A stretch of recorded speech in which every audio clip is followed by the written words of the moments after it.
Kuanact is dying. Its barren fields provide little food, and its crumbling walls offer no protection. As the power of the Guardian Menhir fails, the weirdness creeps ever closer. Twisting places, creatures, and even space itself. Despite this, the people of the Farmhold refuse to leave. Instead, Lord Yvain led 4 of their best on a desperate mission to Camelot. They promised to bring back help. They never returned. Now those left behind are growing desperate. They will try to bestow the burden of their fate on someone else. New heroes, with an even slimmer chance of success.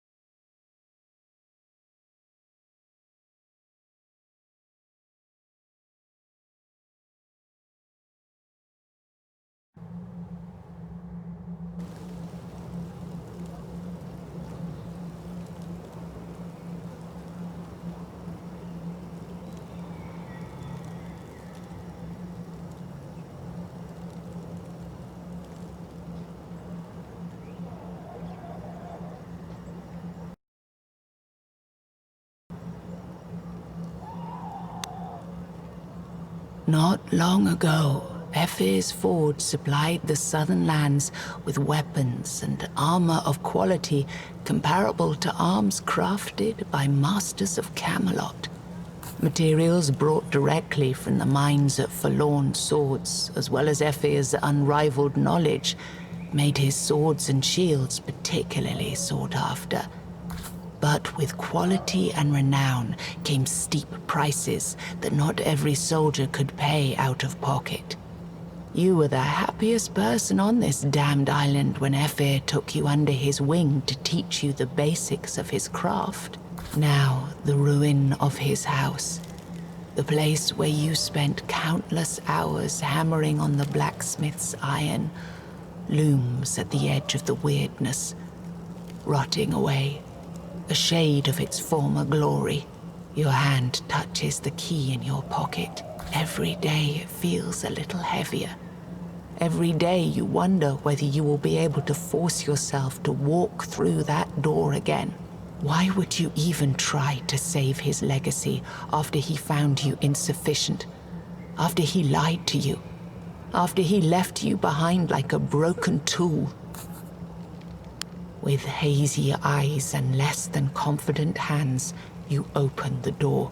Maybe that last ale wasn't a good idea. Maybe it was. The fact is that now you're drunk out of your mind. But as you sit near a large workbench, you notice a piece of parchment on the floor under it. That damned letter. You've read it 1,000 times by now. You've tried to burn it 1,000 times more.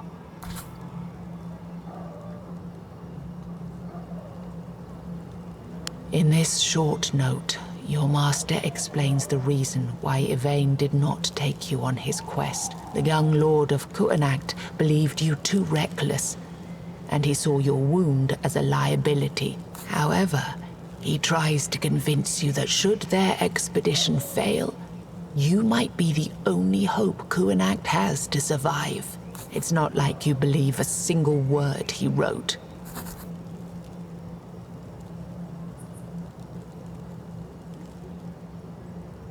You thought burning the letter would bring you some comfort. At the same time, you knew it wouldn't. It was high time to get rid of it, though, even if to force yourself never to think about it again. You decide to sleep it off. There's always another day. You wake as the sun sets. Usually, by this time, you'd already be on your way to the inn. You might be able to force yourself to get some work done before you leave, though. The wound in your side suddenly throbs, and you punch it in response. Pain and rage overwhelming you for a moment. Only then you notice one of the farmhold's guardians standing in front of you, his mouth agape. He steps back in terror, but does not leave. I am sorry, but it's your turn to lay an offering. God-forsaken offering. It was not your turn today, and even if it were, you know the truth. The Menhirs' protection won't last. Oblivion stretches its cold hands towards Kuanacht Farmhold after claiming many other parts of Avalon.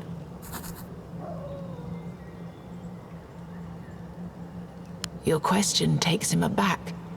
An offering to our Guardian Menhir. Have you been outside? The weirdness is close now, and Farmhold's ledger says you're next. Please, don't cause any trouble. Time passes.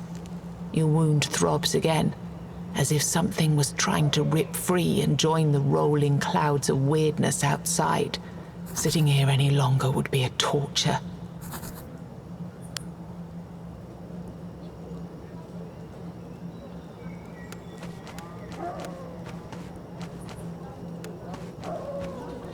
The local menhir now towers above you, weathered and cracked, its ribbons flapping in the wind. The thought that this tired old thing is the only protection from pure weirdness outside of Farmhold sends shivers up your spine. Menhirs, raised by Merlin himself in the Age of Conquest, are said to have different appetites. The one before you seems to best respond to fresh blood, and its thirst is not easy to quench. You push the blade deep into your forearm. The cracked stones drink greedily as your head begins to spin. You feel the Menhir's power surging. Once again, the weirdness is pushed back. Once again, the land returned to Kuanacht is smaller than before. Bystanders disperse, and you sit down to catch your breath. Most of the people are now heading for the mead hall to raise a toast for yet another day Kuanacht bought itself with blood.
You walk up to them and tell them the truth, that they have no idea how it is beyond the Menhir's light, that Yvain and his group are fighting for you while you sit in the warm mead hall, that you should show them some respect. You almost believe this yourself. You take a place at the edge of the hall, while people begin to talk about sending someone else to find help for Kuanacht. Many of them look toward you as they speak. You now feel stupid for drawing so much attention to yourself. Silence! Conversations cut off immediately. The crowd parts, and a massive figure pushes towards you. The maimed knight is here. Was he sitting in some far corner of the hall the entire time, or did he arrive just now? Leave us alone. Guards gently escort everyone but you outside, ignoring the pleas of people who just started their drinks. Guards take their posts on the other side of the door and make sure no one is eavesdropping by the outside wall.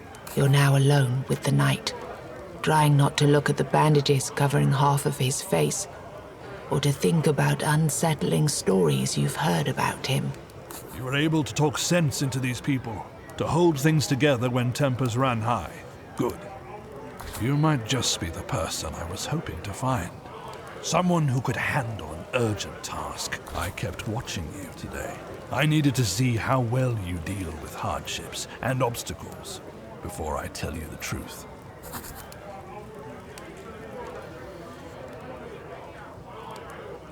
Is he attempting to smile with the unspoiled half of his face? Or is it an angry grin? It would seem this secret is even worse kept than I imagined. Yes. The Menhir won't last much longer. How do you know?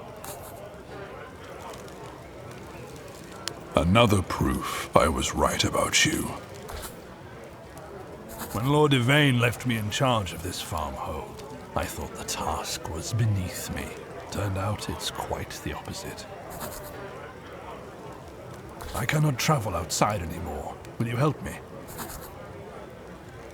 We have to find a way to strengthen the Menhir and buy more time, so that Yvain may finish his quest. Blood is not sufficient anymore. We need another source of power to lay at its feet. In days of old, before the purges, it was druids who took care of Menhirs.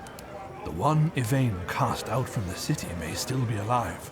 You may also ask someone who knows a thing or two about objects infused with magic. Your people speak about a witch in the woods to the west. Maybe she knows what could help our stone. The knight reaches for the satchel at his side and hands you a couple of candles made from strange dark wax. You shudder. You never thought you'll have to use one of these foul things. Weird candles. Make every one of them count. Some more may still be bought around Kuanacht, but they get scarcer by the day. And do not make a mistake of thinking that their light turns you invulnerable. If you keep peering too long into the weirdness, it is bound to look back. If you don't go out there, no one will. In weeks, the town will be swallowed whole. Don't wait until the weirdness is at your very doorstep.